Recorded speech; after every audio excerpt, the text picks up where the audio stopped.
Hello friends. आज की video में हम शेयर मार्केट के rule number 1 respect your stop loss के बारे में सीखने वाले हैं। According to me, stock market का rule number 1 respect your stop loss. जब स्टॉक मार्केट में हम कोई भी ट्रेड लेते हैं और वहां पे हमारा एनालिसिस सही बैठता है और वहीं से मार्केट ऊपर चला जाता है, तो उस स्थिति में हमें प्रॉफिट होता है। लेकिन हमने यहाँ ट्रेड लिया और हमारा एनालिसिस हमने किया और उसके बाद भी प्राइस ऊपर नहीं गया और उसके अपोजिट डायरेक्शन में चला गया, तो यहां से हमें लॉस होने स्टार्ट हो जाता है। इस स्थिति में बड़े लॉस ना हो, इससे बचने के लिए हम स्टॉप लॉस का यूज करते हैं। अगर हम अपना स्टॉप लॉस यहां कहीं रख देते तो हमें इतना बड़ा लॉस नहीं होता और हम छोटा सा लॉस लेके कि हमारा एनालिसिस यहाँ पे गलत हो गया, अब हमें स्टॉक मार्केट से बाहर, अपने स्टॉक से बाहर निकल जाना चाहिए और हम इस बड़े लॉस से बच जाते। ठीक है, इसलिए मार्केट में स्टॉप लॉस की आवश्यकता होती है। अगर हम स्टॉप लॉस यूज ना करें और इतना बड़ा लॉस हम ले लेंगे तो इससे हमारी जो साइकोलॉजी है ना वो खराब होती है। फिर हम जो सही ट्रेड है वो भी गलत तरीके से मैनेज करेंगे। तो हमेशा स्टॉप लॉस का यूज करें, इससे छोटा सा लॉस लेके मार्केट से बाहर हो जाएंगे और बड़े लॉस से बच जाएंगे।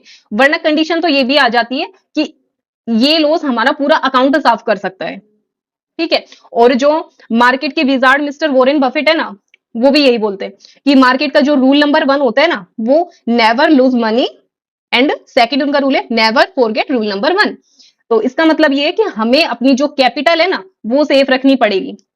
इसका मतलब हमें छोटे एसएल के साथ काम करना पड़ेगा ताकि हम बड़े लॉस से आराम से बच सके। तो इसके लिए मेरे पास एक फॉर्मेट है जिसको हम यूज कर सकते हैं अपने इंट्राडे में, अपनी स्ट्रेटेजीज में।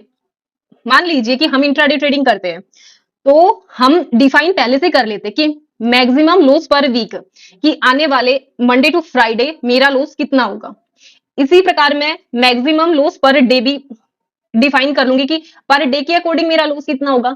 और ऐसे ही मैं मैक्सिमम लॉस पर ट्रेड के लिए भी डिफाइन कर लूंगी कि ठीक है, मेरा ट्रेड, जो भी ट्रेड लूंगी उसमें मेरा लॉस ज्यादा से ज्यादा इतना होगा। ठीक है, तो इसको हम एक एग्जांपल से देखते हैं।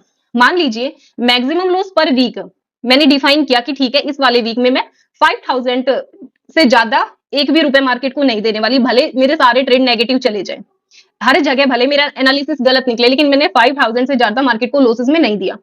सेकंड है मैक्सिमम लॉस पर डे। मान लो अब मैं मंडे को ट्रेडिंग करने बैठ गई तो मेरे पास एक परफेक्ट पता है कि मुझे कि 1000 से ज्यादा का लॉस आज मुझे नहीं करना। ठीक है, आज का मेरी जो full capacity of the loss है वो है 1000 रुपए की। इसी तरीके से मैं मैक्सिमम लॉस पर ट्रेड करती हूँ, मुझे एक ट्रेड में अपने 1000 रुपए नहीं गंवाने, कम से कम मुझे 2 ट्राई तो करनी है अपने एनालिसिस से, या मेरी 2 स्ट्रेटेजी है वो मुझे मार्केट में प्ले करनी है तो मैं 2 बार प्ले करूंगी। तो इससे मैं 500 के 2 ट्रेड ले सकती हूँ, जिससे मेरी जो प्रोबेबिलिटी होगी प्रॉफिट लेने की वो बढ़ जाएगी। मान लो एक में मेरा एसएल हो गया और एक में मुझे 1:2 प्रॉफिट हो गया। तो और अगर मैं एक ही ट्रेड प्ले करती हूँ तो मुझे एसएल होता है तो मेरे 1000 रुपए तो एक साथ चले जाएंगे।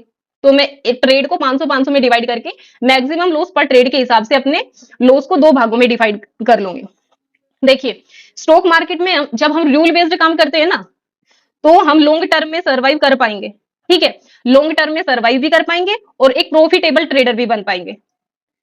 लेकिन अगर हम ऐसे ही मतलब बिना समझे ही लॉस लॉस ले रहे हैं, पता ही नहीं चल रहा कहां लॉस लेना है, कितना लेना है, तो वहां पे मतलब ऐसा ही होगा, एंड में यही मिलेगा कि हमने अपना टाइम भी वेस्ट कर दिया और हमारी कैपिटल भी वेस्ट हुई, उस पर ना कोई गेन हुआ और ना कोई प्रॉफिट हुआ, उस पर एटलीस्ट जितना परसेंटेज ऑफ एफडी इंटरेस्ट मिलने वाला था वो भी नहीं मिला। ठीक है, तो हमें चाहिए ये कि हम स्टॉप लॉस टेक्निक की है ना सिस्टमेटिक उपयोग करें। ठीक है, तो इस वीडियो को समझाने का मेरा यही मतलब था कि हमें अपने जो स्टॉप लॉसेस है ना उनको डिफाइन करना होगा कि इससे ज्यादा स्टॉप लॉस आज के मार्केट में मुझे नहीं लेना। Thank you. अगर आपको मेरी वीडियो अच्छी लगी तो लाइक करें, चैनल को सब्सक्राइब करें। अगर आपका कोई सुझाव है तो कमेंट सेक्शन में जरूर बताएं।